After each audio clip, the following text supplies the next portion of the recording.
Lord, salamat sa magandang gising. Panginoon, maraming salamat sa bagong araw. Maraming salamat sa bagong pag-asa na nasa aking puso ngayon. Maraming salamat sa magandang gising na iniregalo mo sa akin ngayon. Salamat sa bagong araw na ibinigay mo sa akin ngayon. Alam kong mararamdaman ko na naman ang iyong guidance sa aking buhay. Maraming salamat sa mga instructions na natanggap ko sa aking puso. Alam ko na laging ang puso ko ang lagi mong kinakausap. Kilala mo ako, Lord.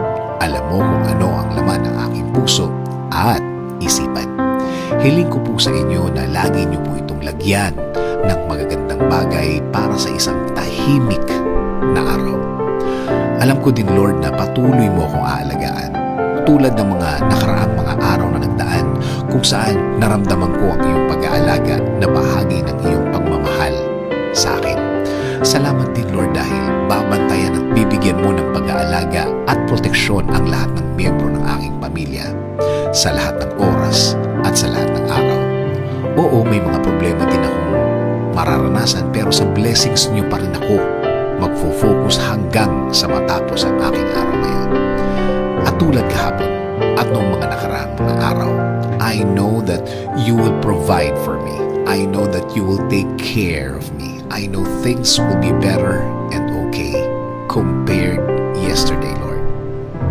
Alam ko din na ang dala ng bagong araw na ito ay bagong pag-asa, bagong pagpapala, bagong mga opportunities, right people that you will put in my way so they can be a good influence in my life.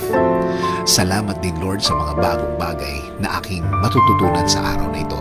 Alam kong patuloy mo akong bibigyan ng mga bagay at aral na makakatulong sa aking pagkatao. Kaya, Lord, thank you sa magandang plano mo para sa akin, para sa aking buhay at buhay ng aking pamilya. Alam ko na ang plano mo ay mas mabuti at mas maganda sa aking plano. Ini-offer ko po sa inyo ang buong araw ko. Bigyan niyo po ito ng blessings. Bigyan niyo po ako ng bagong wisdom. Bigyan niyo po ako ng bagong kaalaman para sa ikabubuti ng aking buhay. In Jesus' name we pray.